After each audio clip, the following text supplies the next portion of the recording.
Are you fascinated by the strange and mysterious in our world? Do you find yourself drawn to odd and unusual events or peculiar historical moments that aren't talked about in the history books? Do you feel as though you have a connection to forces or specters unseen, or that you're not entirely alone in the woods when you go for a hike? Do you think there could be something more out there? Well, strangers, do we have the podcast for you? I'm Christiana. And I'm Bree. Welcome to Something Strange, a podcast covering strange stories ranging from the supernatural, the paranormal, weird history, folklore, and more. From cryptids to real-life historical figures, from hauntings to peculiar happenings, there's a story here for you. Tune on in the first and third Fridays of each month for our main episodes. But if you can't get enough, check out our mini episodes on the fourth Fridays of each month. We're on Spotify, Apple Podcasts, Amazon Music, Audible, and YouTube. And for even more strange content, check us out on our socials: Instagram, Facebook, YouTube, and TikTok. For now, strangers, it's time for us to part ways. Remember to tune on in. We'll be right here with Something Strange.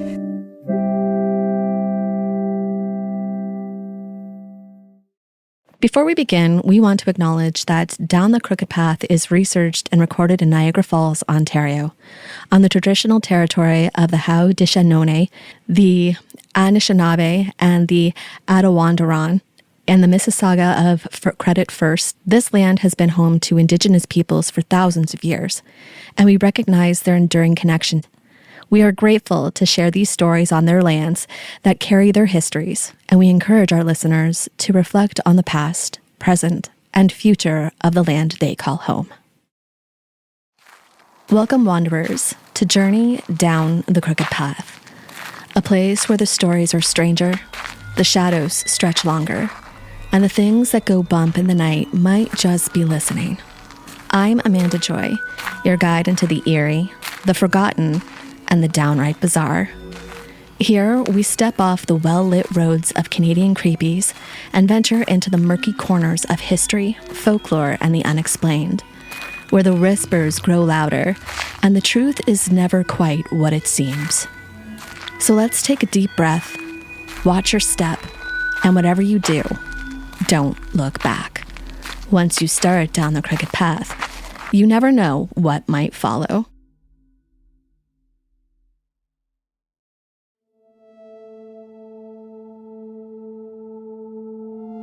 Flying saucers are real. They are not manufactured by any people that we know of on this planet. The people associated with them appear to be able to use the same laws of physics that we know, but in a much more advanced way. We have found that they use magnetism as a propulsion method, and that they are able to manipulate time and space in ways that we are only beginning to understand. The evidence is overwhelming, and the implications are staggering. This is a quote from Wilbert B. Smith in a Project Magnet report from 1953. The Cold War was more than a standoff between superpowers. It was a global shift in how nations operated. In the years after World War II, fear and secrecy became standard policy. The United States and the Soviet Union were locked in a race for nuclear dominance, and every scientific breakthrough carried military weight. Intelligence agencies expanded, surveillance intensified, citizens were told to prepare for fallout, while governments quietly prepared for something else. The year is 1950. The Cold War is tightening its grip on global politics, nuclear secrets are currency, and paranoia runs deep. Governments are watching the skies, not for Soviet missiles, but for something stranger. Reports of unidentified flying objects are surfacing across North America. Pilots, radar operators, and civilians describe crafts that move too fast, too quietly, too precisely to be explained by known technology. The sightings aren't dismissed, they are documented. And in Canada, one government scientist is paying very close attention. Wilbert Smith was born in Lethbridge, Alberta in 1910. He grew up in a country where radio was still a novelty, and long-distance communications was measured in cracking Morse code. From a young age, Smith was drawn to the invisible forces that moved through airwaves, signals, frequencies. He wasn't chasing mystery, he was chasing precision. He studied electric engineering at the University of British Columbia, graduating with a sharp mind and practical skill set. By the late 1930s, he was working as a chief engineer for CJOR, a radio station in Vancouver. His work wasn't glamorous, but it was foundational. He helped shape Canada's wartime monitoring systems, designing equipment that could detect and interpret signals with accuracy. Smith was methodical. He believed in measurements, calibrations, and repeatable results. But he also had a quiet curiosity about the edges of known science. He was particularly interested in geomagnetism, the study of Earth's magnetic field, and how it might be harnessed for energy or communication. By 1939, he had joined the Federal Department of Transport, where he worked in the broadcast and measurement section. His job was to ensure reliability in Canada's radio infrastructure. He was respected, not flashy, a man of equations, not headlines. In private, he kept notebooks filled with calculations and sketches. He was busy chasing patterns, not fame. And in the late 1940s, Smith came across a magazine article that caught his attention. It wasn't about radios or geomagnetism or anything he was formally trained in. It was about flying saucers. The article described strange objects seen in the skies, metallic, silent, fast-moving. Smith didn't dismiss it, he didn't laugh, he read it again. Something about the descriptions reminded him of the magnetic theories he'd been exploring, and he began to wonder, if these objects were real, could they be using principles that mainstream science has yet to grasp? He started collecting reports, not officially, just clippings, notes, eyewitness accounts. He looked for patterns, locations, time, weather conditions. He wasn't interested in the speculations, he was collecting data. By the 1950s, Smith had attended a conference in Washington, D.C., hosted by the North American Radio Broadcast Association. It was a routine trip meant to discuss frequencies, allocations, and technical standards. But while there, he had a private conversation with American officials, people who, he later claimed, confirmed that flying saucer phenomenon was real and classified at the highest levels. Smith returned to Ottawa changed. He didn't talk about it publicly, but in his notebooks, the questions shifted. He was no longer asking about magnetic fields and how they could improve radio transmissions. He was asking whether they could explain the movement of objects that defied conventional aerodynamics. He didn't call it UFO research, not yet, but the lines between geomagnetism and the unexplained had definitely started to blur. In November 1950, Smith submitted a formal proposal to the Department of Transportation. It was framed as a study of geomagnetic energy. There was no mention of flying saucers. The language was technical, cautious, and designed to pass through government channels without raising alarms. The proposal was accepted, and on December 2nd, Project Magnet was officially approved. Smith was given access to laboratory space, equipment, and personnel. The Defense Research Board and the National Research Council offered quiet support. The project operated out of the broadcast and measurement section where Smith already held senior positions. It was a modest operation, but it had clearance and backing. He began collecting data, magnetic readings, atmospheric conditions, radiation levels. He installed instruments to detect anomalies. He believed that if these objects were real, they might be interacting with Earth's magnetic field in measurable ways. In June of 1952, Smith issued a preliminary report. It was not widely circulated, but in it he stated, "We are not alone. The universe is populated with intelligent beings who are far more advanced than we are. These beings have been observing us and in some cases have made contact. Their technology operates on principles we are only beginning to understand, particularly in the fields of magnetism and mental phenomenon. They are not hostile, but they are curious. There appears to be a cosmic law that prevents them from interfering directly in our affairs. He believed the objects were not just technological. He believed that they were operated by intelligent entities. He also believed that magnetism was the key to understanding their propulsion. Around the same time, the United States Air Force was running Project Blue Book. It was a larger program focused on cataloging sightings and analyzing reports.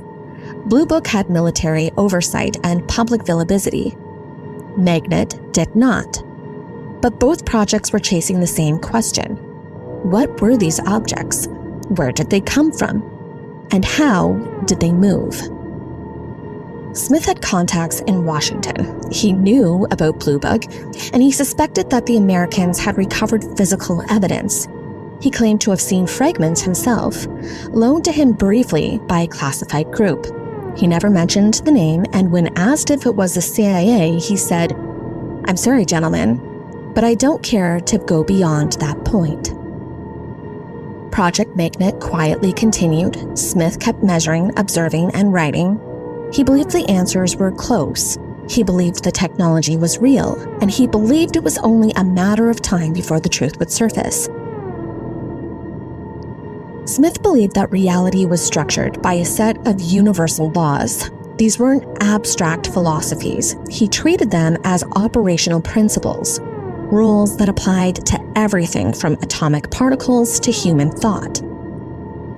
The first was the law of order. Smith believed that the universe was not random. Every system, every interaction followed a pattern. He saw order not just in physics, but in behavior, in thought, in evaluation. To him, disorder was a temporary condition, something that resolved itself as systems returned to balance.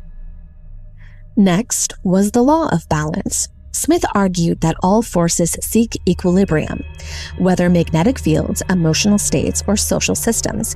He believed that imbalance created tension, and tension drove change. He saw this law as central to understanding energy flow and even interpersonal dynamics. Then there's the law of progression. Smith believed that all systems move forward.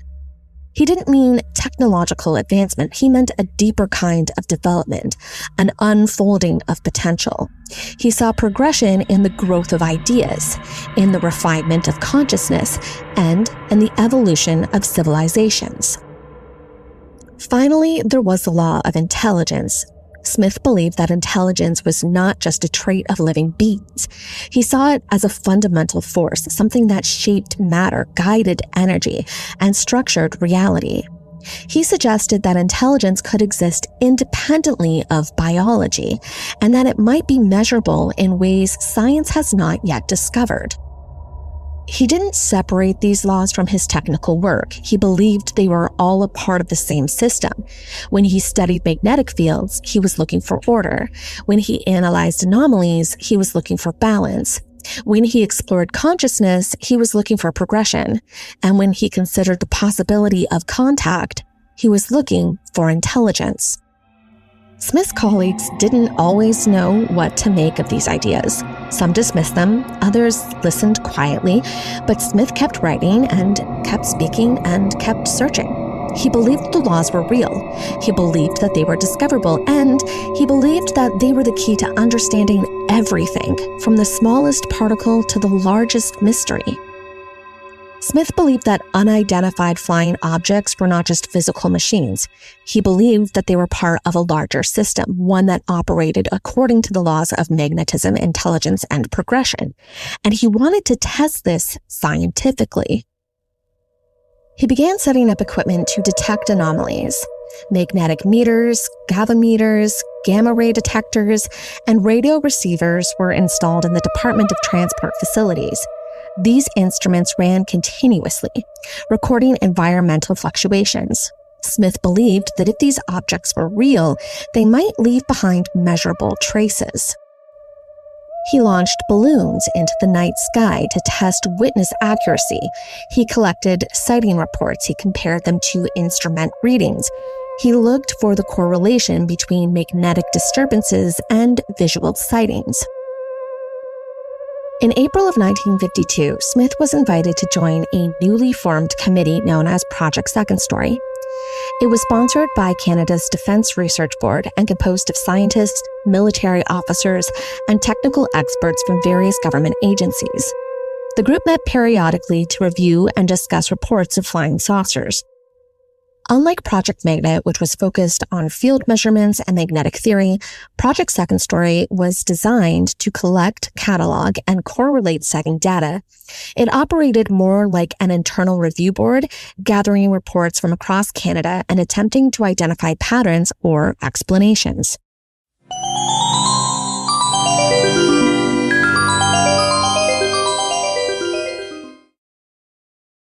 Once upon a time, in the land of everyday moments, there lived a sprinkle of magic called icing sugar photography.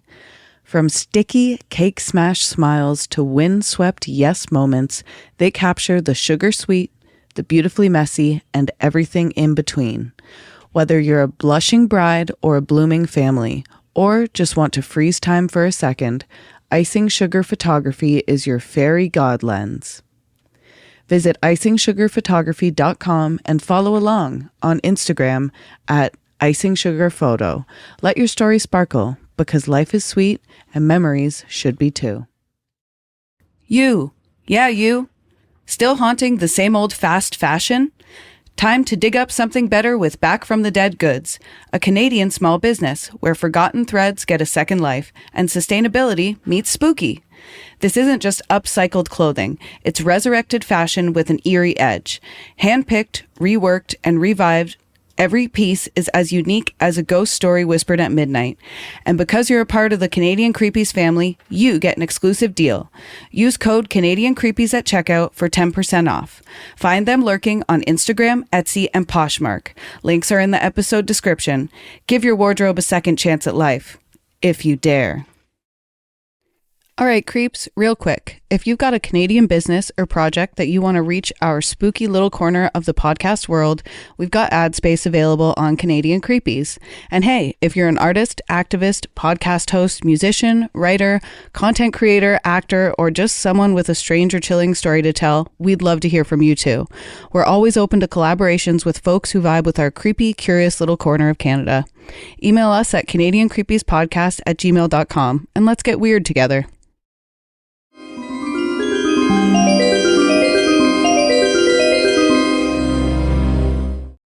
Smith served as a key contributor. He brought data from his own investigations, including magnetic readings and witness accounts. He believed the sightings pointed to intelligent control and advanced propulsion systems. He argued that the objects were not conventional aircrafts and that their behavior suggested a technology beyond our known capabilities. The committee was cautious. Many members were skeptical of Smith's conclusions. They reviewed the reports but rarely endorsed any specific interpretation. The group didn't release public findings, and its existence remained largely unknown outside government circles. In 1953, Smith moved his research to a borrowed facility at Shirley's Bay, a restricted site on the Ottawa River. It was remote, quiet, and shielded from interference. The location gave him a space to install sensitive equipment and monitor environmental conditions without any interruption. He brought in magnetometers to track fluctuations in the Earth's magnetic field. A gamma ray detector was added to measure bursts of radiation, and a gravimeter was installed to detect shifts in gravity. He also set up a powerful radio receiver to monitor high-frequency signals. Each instrument was calibrated to detect anomalies that might suggest the presence of an unknown object. Smith didn't expect dramatic results. He was looking for subtle changes, brief deflections, unexplained spikes, patterns that couldn't be traced to known sources.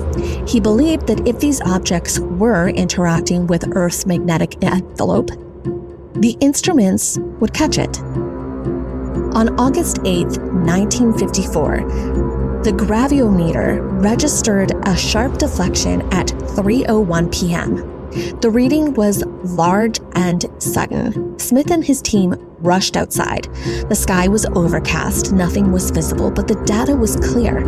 Something had passed through the field. 2 days later, the Department of Transport issued a public statement. They confirmed that UFO research had been underway for 3.5 years. They acknowledged the considerable data that had been collected, but they didn't offer conclusions. The press took notice. Questions were asked, denials followed, but the Shirley's Bay Observatory had already become a focal point. Something unusual was happening there, and Smith was at the center of it. He continued his work even as official support began to fade. He believed the instruments were doing their job. He believed the readings meant something, and he believed that the answers were close. By the mid-1950s, word of Smith's research had begun to spread. The press caught wind of the activities at Shirley's Bay, and the reaction was mixed. Some members of the public were intrigued. Others were skeptical. Within the scientific community, the response was sharper. Physicists and engineers questioned Smith's methodology. They argued that his conclusions were speculative, that his data was inconclusive, and that his metaphysical claims had no place in government research. Government officials grew uneasy. Smith's statements about contact and consciousness were seen as a liability. One internal memo described his work as embarrassing. Another warned that continued association with his theories could damage the credibility of the department. Smith didn't back down. He claimed to have received messages through mental impressions. He spoke of intelligence operating beyond the physical. He believed the contact was real. He believed the information he received was consistent with the universal laws that he had outlined. He also claimed to have examined recovered material. In one interview, he said, "I was lent a piece of a flying saucer. I showed it to Rear Admiral H.B. Knowles. When asked if I returned it to the Air Force, I said, not the Air Force, much higher than that." On August 8, 1954, the gravimeter at Shirley's Bay registered a sharp deflection. Smith called it a major disturbance. The sky was overcast, no visual confirmation was possible. But the instruments had reacted. And 2 days later, the Department of Transport announced Project Magnet was being shut down. The timing raised questions. The announcement came just after the most significant evidence recorded by the observatory. Smith believed the data was meaningful. Others believed it was mere coincidence. The official explanation was that the project had run its course. No further funding would be provided.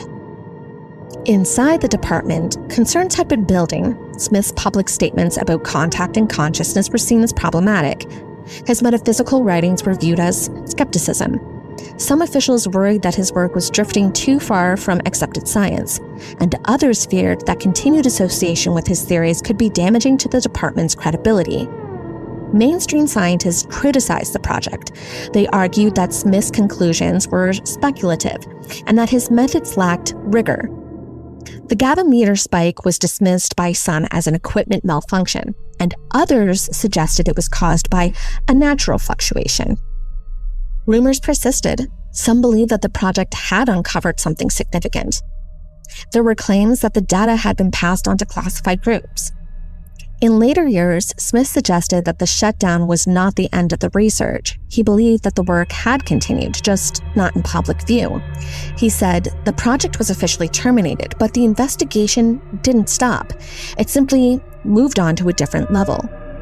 No documents confirm this, no officials acknowledge it, but the sudden closure, the timing, and the silence that followed left many wondering what had really happened at Shirley's Bay. After the shutdown of Project Magnet, Smith continued his work quietly. He gave lectures, wrote papers, and corresponded with researchers. He believed the phenomenon he had studied were part of a larger system, one that included consciousness, energy, and intelligence. He never stopped searching. In his final years, Smith's health began to decline. He remained active, still writing and speaking, But the pace slowed. He continued to advocate for new kinds of science, ones that embraced both physical measurements and metaphysical understanding. He passed away on December 27, 1962, at the age of 52. His death was not widely reported. There were no official tributes, no government statements. But among those who had followed his work, the loss was felt deeply. And after his death, his work didn't just disappear. It circulated quietly among researchers and independent investigators. His writings, especially his book, The New Science, was passed hand to hand. His ideas about universal law, magnetic propulsion, and consciousness were seen by some as visionary and by others as fringe. He had become a foundational figure in Canadian ufology. His name appeared in early newsletters, conference programs, and in private correspondences. Researchers cited his work when discussing magnetic anomalies and contact experiences. His blend of engineering and metaphysics gave others permission to explore the subjects from multiple angles. In the United States, Smith was recognized by groups like NICAP, the National Investigation Committee on Aerial Phenomenon. He was listed as a founding member. His technical background gave him credibility, even as his metaphysical claims drew criticism. Some investigators were drawn to his claim that intelligence itself was a measurable force. Others focused on his statements about recovered material and classified groups. His quote about returning a fragment to someone much higher than the Air Force became a point of speculation. Researchers asked who he meant. Smith never said. His influence extended beyond the 1960s. Later authors cited him in books and articles. His ideas appeared in publications like Flying Saucer Review and Fate magazine. His name was mentioned in discussions about consciousness, energy fields, and non-local communication. Mainstream scientists continued to dismiss his work. Government agencies distanced themselves. But among independent researchers, Smith remained a respected figure. He had worked inside the system. He had asked difficult questions. He had refused to stop when the answers didn't fit the expected model. His legacy was not built on proof. It was built on persistence. Project Magnet was never a large program. It had no public budget, no formal announcements, and no permanent staff. But its existence marked a rare moment when a national government openly investigated unidentified flying objects using scientific instruments and official resources. It is remembered as a quiet anomaly in Canadian history, an official inquiry into the unknown, not led by a committee but by one man with a slide rule, a conviction, a willingness to ask the questions others wouldn't. And although the Canadian government never released a final report, the project remains one of the earliest state-backed UFO investigations in North America.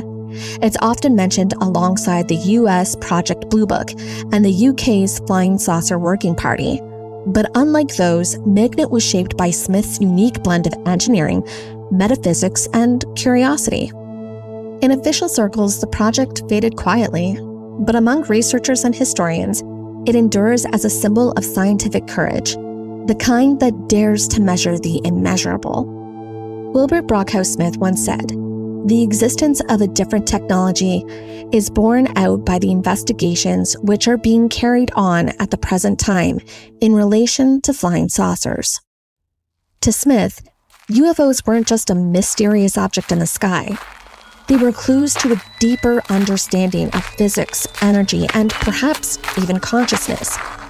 His legacy lives on not in government agencies and archives, but in the minds of those who continue to ask, what if he was right?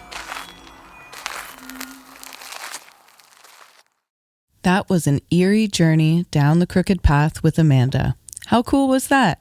If you loved it, don't forget to follow Down the Crooked Path on Instagram and TikTok. Amanda shares some really fun interactive content over there. And trust me, it gets even creepier. Down the Crooked Path is our sister podcast, and you can catch new episodes every Thursday wherever you get your podcasts. So if you're into the paranormal, folklore, and strange little corners of the world, we've got you covered.